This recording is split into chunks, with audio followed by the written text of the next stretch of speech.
verdade, já estava me tocando alguns capítulos atrás, a Paty trouxe até a semana passada também. Então, relembrando, desconfigurou um pouquinho aí, mas tá tudo bem. O capítulo 41, nós estamos no capítulo 43, que chama Conversação.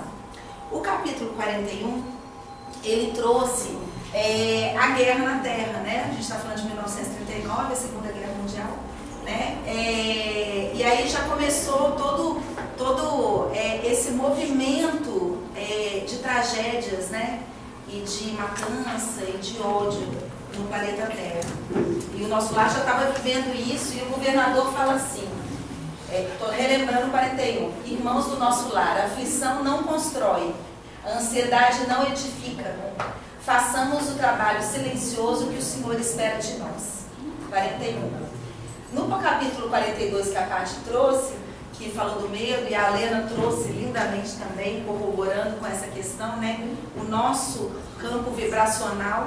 E ele fala, eu trouxe uma frasezinha que ele fala assim, olha, vibrações destrutivas do terror são tão contagiosas quanto qualquer moléstia perigosa, não é isso, Paty? A calma é a garantia do êxito. Servidores da regeneração, aí ele fala que vai precisar de 30 mil servidores para acolher os irmãos que desencarnarão na guerra, né? E ele termina falando, a Paty trouxe isso, quem não sabe preservar não é digno de usufruir. É bom contextualizar, né? Que a gente está falando, então, de medo, a gente está falando da guerra na Terra, e a gente está falando dessa dor toda, e aí me tocou muito, porque a gente está vivendo um momento nevrálgico no nosso país ou não? Socioeconômico, né? E eu fico pensando assim, não só político, econômico e tudo, mas os ânimos estão inflamados, então vocês estão percebendo isso? Assim, eu percebo muito claramente. Pelo menos assim, eu tenho vivenciado algumas situações com essa sensação, sabe? E aí eu fiquei me perguntando o tempo inteiro durante o capítulo, e por isso que me emocionou muito, o que eu estou fazendo na minha parte de paz. Fiquei muito tocada mesmo com esse capítulo. Então ele começa assim, olha, o Ministério, depois da conversa com o governador, o Ministério da Regeneração estava em festa, assim, festa no sentido assim, alvoroço e tal, né? Aqui mesmo. Então, a presença do governador tinha criado uma grande comoção, né, no nosso lar. E muitos companheiros estavam se oferecendo para aqueles 30 mil servidores. E lógico, conhecendo já o André como a gente conhece, é lógico que o André também se candidatou naquilo. Ele começou a falar com o Tobias assim, eu quero participar desses 30 mil servidores e tal. E aí o Tobias considerou, sempre gentilmente, né, ele considerou, André, você está começando agora numa nova tarefa. Não se precipite. André era precipitado, né? Eu me vejo o tempo inteiro precipitado, assim, me vejo, gente do céu. Se André era assim, eu tenho salvação, né? Porque o tempo inteiro a gente está querendo atropelar as coisas, não é? Eu, pelo menos, tenho feito muito esse exercício. E aí ele fala, não se aflija, vai ter serviço para todo mundo, porque além dos 30 mil servidores, precisamos de pessoas na retaguarda. E aí eu fiquei pensando no Ismael, né? Tem tarefa para todo mundo, não tem? Quem está aqui na frente, quem está tirando lixo, quem está na retaguarda, a espiritualidade.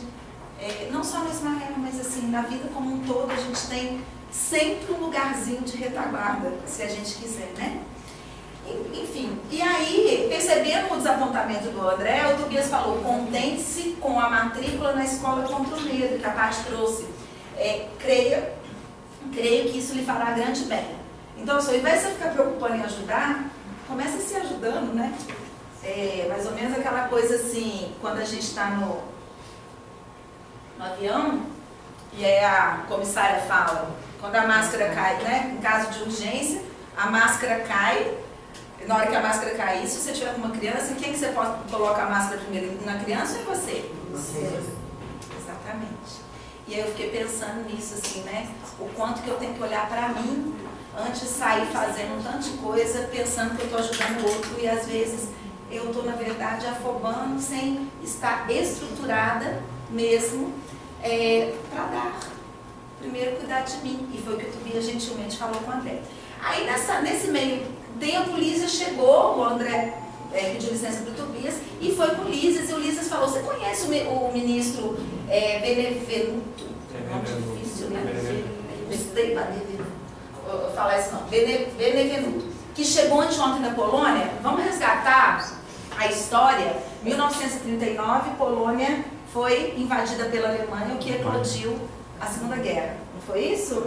Então, imagina a Polônia nessa época, né?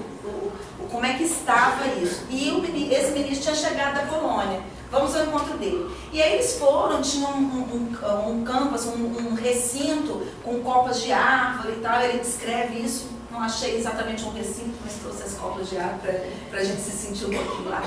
E aí ele fala que o André só conhecia de vista e tal. E aí as pessoas estavam conversando. E o ministro Benevenuto estava trocando palavras com várias pessoas, com vários amigos. Ele recebeu o André muito cordialmente, muito, né? O André coloca isso, né? O quão humilde são as lideranças do nosso lar, né? E aí, de novo, eu fiquei me perguntando o quanto de humildade eu tenho, quanto de arrogância eu tenho em alguns momentos, né? Eu falo que nenhum estudo vem à toa pra gente, né, Tati? Então, tudo vem assim, o quanto que eu estou fazendo pela minha paz e pela paz das pessoas que me rodeiam. Vocês vão me entender daqui a pouquinho. E aí, a discussão era sobre a guerra. A discussão era sobre exatamente isso. E como ele tinha acabado de chegar da Polônia, ele estava com informações muito quentes, digamos assim, né? E aí o ministro fala, muito doloroso o quadro que vimos. Habituados ao serviço na paz da América, nenhum de nós imaginava que fosse o trabalho de socorro espiritual nos campos da Polônia. Tudo obscuro, tudo muito difícil. Não se podem ali esperar claridades de fé. Olha que legal. Não pode se esperar claridade de fé nos agressores, mas tampouco nas vítimas, né? Que as vítimas também, na maioria das vezes, elas se entregam totalmente a pavorosas impressões. Os encarnados não nos ajudam, apenas consomem nossas forças. E ele fala que desde que ele assumiu esse ministério, ele nunca tinha havido tamanho terror, né? De vibrações e de dor no planeta Terra. Aí uma pessoa pergunta, e aí, a comissão demorou muito por lá? E ele fala que tinha um colega do auxílio, um outro, né, o chefe da expedição, que julgou que era importante eles ficarem até para a própria experiência. E eles ficaram por um tempo. E aí ele fala também, eu achei bem legal, que lá tem abnegados servidores que ficam constantemente, já estavam constantemente lá, exatamente para apoiar esse momento tão difícil que eles estavam vivendo. E aí ele fala uma coisa que eu não vou conseguir não ler para vocês, para explicar para vocês vou nem perguntar quem leu, né, gente? Porque quando eu estou sentada aí, pergunto, eles quase morro quando eu não leio. Então eu vou perguntar. Então eu vou ler para vocês. Então, olha só, ele fala assim, olha, o campo de batalha invisível aos nossos irmãos terrestres é verdadeiro inferno de indescritíveis proporções. Nunca, como na guerra, evidencia o espírito humano a condição de alma decaída, apresentando características essencialmente diabólicas. Olha o que ele fala da guerra. Vi homens inteligentes e instruídos localizarem com minuciosa atenção determinados setores de atividade pacífica para o que chamam de impactos diretos. Bombas de alto poder explosivo destroem edifícios pacientemente edificados. Aos fluidos venenosos da metralha casam-se as emanações pestilentas do ódio e tornam quase impossível qualquer auxílio. O que mais me conquistou, o que mais deixou ele triste, porém, foi a triste condição dos militares agressores. Olha que legal. Que legal no sentido da gente perceber, né, o quanto que a agressão me faz, me aproxima desse estado aqui. Olha só. Ele fala assim, os agressores, quando algum deles abandonava as vestes carnais, compelido pelas circunstâncias, dominados na maioria por forças tenebrosas, fugiam dos espíritos missionários, chamando-lhes a todos fantasmas da cruz, fantasmas da cruz. Aí eu fiquei me perguntando assim, quantas vezes eu tenho corda e não vejo essa corda, né? Às vezes eu não tenho olhos para ver, eu não tenho ouvidos para enxergar a ajuda que vem de todos os lados, inclusive do Pai, né? Porque eu estou tão envolvida nessa guerra, nos sentimentos de raiva, né? de tristeza, enfim, que eu acabo não vendo essa ajuda. E foi o que ele fala dos agressores. E ele continua. E aí alguém pergunta, mas eles não eram recolhidos, né? Assim, eles não eram acolhidos? Aí o ministro fala, será sempre possível atender loucos pacíficos. Então que nós sejamos loucos, mas pelo menos pacíficos, né, gente? Porque o louco revoltado não vai ter ajuda, né? Então eu me enfio o tempo inteiro assim.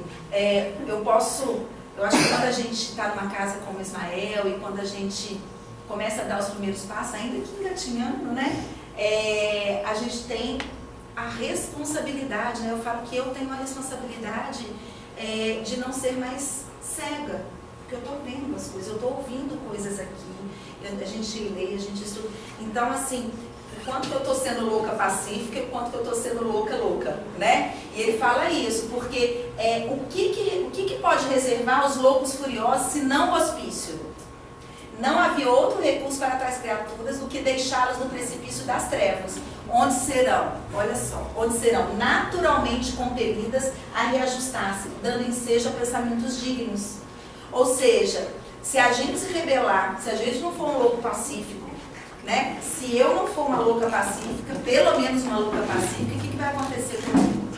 Eu vou ter que viver essa dor, né? Essa dor sozinha, sem ajuda, exatamente porque eu preciso ter tempo e naturalmente me ajustar. Essa é uma opção, né? É uma escolha, não é? Fiquei pensando muito nisso também. E a missão do auxílio, que ele fala, recolhe apenas os predispostos a receber o socorro elevado. E aí eu fiz essa pergunta, o quanto que eu estou deixando o socorro chegar em mim? Vocês sentem assim também? Né? Assim, vocês fazem essa reflexão? Eu fiz muito, assim, o tanto que eu estou deixando esse socorro chegar, o tanto que eu estou deixando ser ajudada. E de fato a palavra entrar. Mas não é entrar lendo ali, vindo aqui fazendo um estudo. É sentir a palavra. Eu sinto que eu ainda escorrego muito. E que eu preciso realmente ouvir muito isso e ficar muito atenta. E aí, ele fala que ele estava muito triste, o ministro estava muito triste com a calamidade na Europa. E ele fala assim, é difícil de acreditar, né?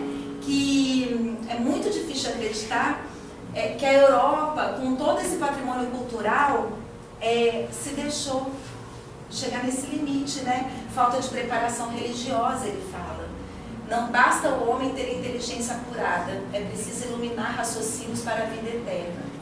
A igreja e o sacerdócio, usados para a política, jamais atenderão à sede espiritual do homem.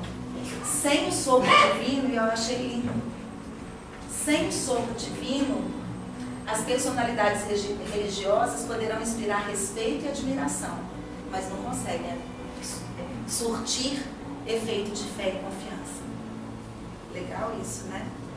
Porque assim, não adianta a gente levantar uma bandeira de uma religião, ou de um livro, ou de, né, se a gente realmente não estiver sentindo essa palavra. Eu fiz o tempo inteiro esse exercício comigo, sabe? E fiz uma retrospectiva e por isso que me tocou muito o quanto que... pode deixar a música, pode deixar. É pra gente refletir. Essa musiquinha eu pus aqui, porque a gente já vai caminhar pro finalzinho. E tem mais um pouquinho, eu pus porque essa é a paz, né? A canção de São Francisco. Como é que é essa última frase que você leu aí? Como é que é? A última frase. A última é assim, sem o sopro divino, as personalidades religiosas poderão inspirar respeito e admiração, não porém fé e confiança. Lindo isso, né? É. Porque é isso que acontece, né? Na verdade... Naquela época existia um Papa que era exatamente, ele tinha, mas não faltava essas cores divinas. né? É isso. Então, assim, não importa se a gente vai fazer a nossa religião e a nossa missão no casebre, né? No alta montanha, numa capelinha ou numa grande igreja, né? E aqui eu não estou fazendo apologia a nenhuma igreja. Eu estou falando especialmente da nossa igreja, dessa que tem dentro de mim, né? Não adianta eu levantar uma bandeira, ler livro, eu vir falar um tanto de coisa, se eu não estiver realmente inspirando fé e confiança. Isso é muito legal, gravíssima. E aí um pergunta, mas o espiritismo, né, que foi nessa, né, estava muito latente, e aí ele fala uma coisa muito legal, que o espiritismo de fato era a grande esperança, né, mas que a nossa marcha ainda estava muito lenta. É uma dádiva divina que poucos conseguem ver. Querem tirar proveito, mas não dispõem a dar coisa alguma de si mesmo. Quantas vezes eu quero venha a nós, mas eu não quero a vosso bem? Não sei se vocês são assim. Eu fiz esse exercício o tempo inteiro. O que eu estou esperando da vida? O que eu estou dando para a vida? É uma troca justa ou eu estou querendo mais do que eu dou? Né? E aí ele fala assim, invoco a verdade, mas não caminho ao encontro dela. Falando do espiritismo em 1939.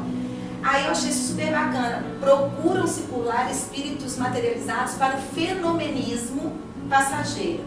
Mas o que precisamos, o que nós precisamos em 1939, em 2018, em 2048, quanto tempo, né, esse planeta existir, né, em qualquer dimensão que nós estejamos, seja 3D, 4D, a Helena falou que tem até quantas que tem, Nossa, 7 ou 8, não importa. O que a gente precisa, independente da dimensão, independente do planeta e do mundo que nós estivermos, o que ele fala é que nós precisamos realmente de homens espiritualizados para o trabalho sério.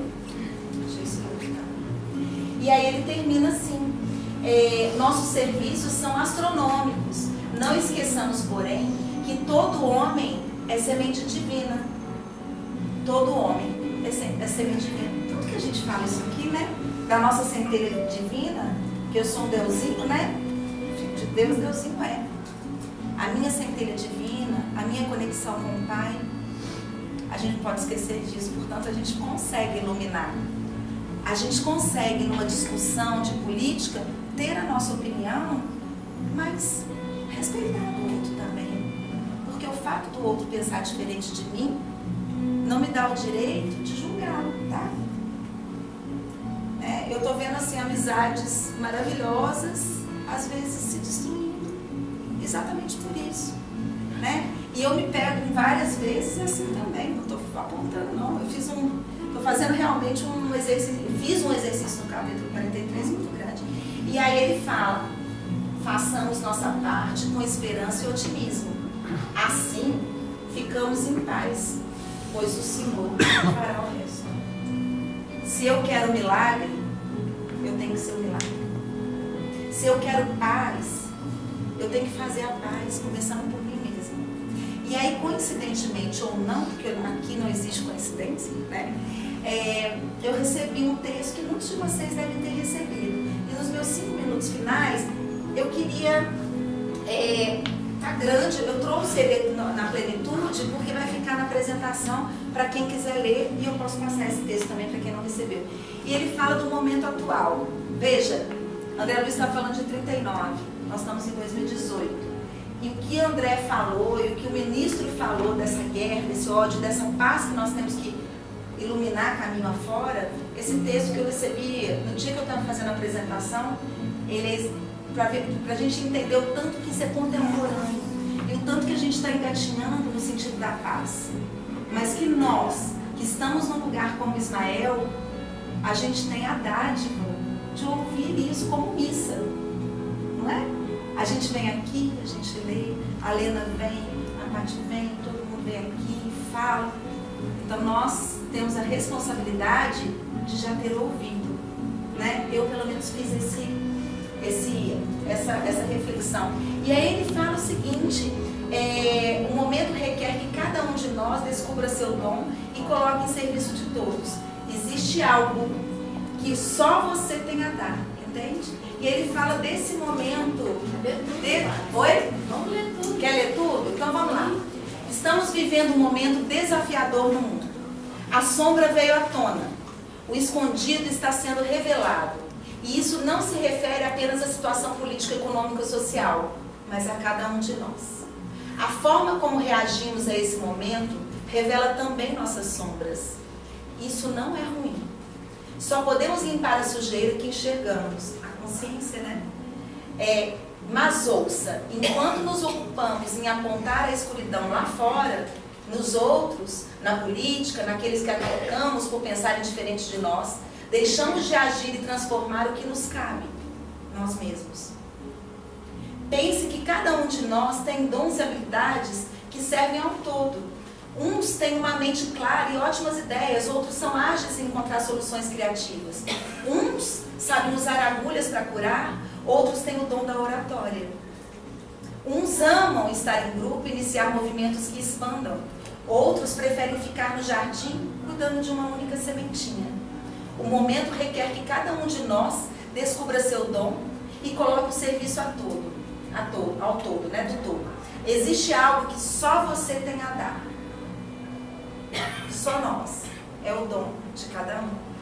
Precisamos evitar a armadilha de sermos sugados por essa ilusão coletiva que diz que o nosso destino está na mão de alguém, que não nas nossas próprias mãos.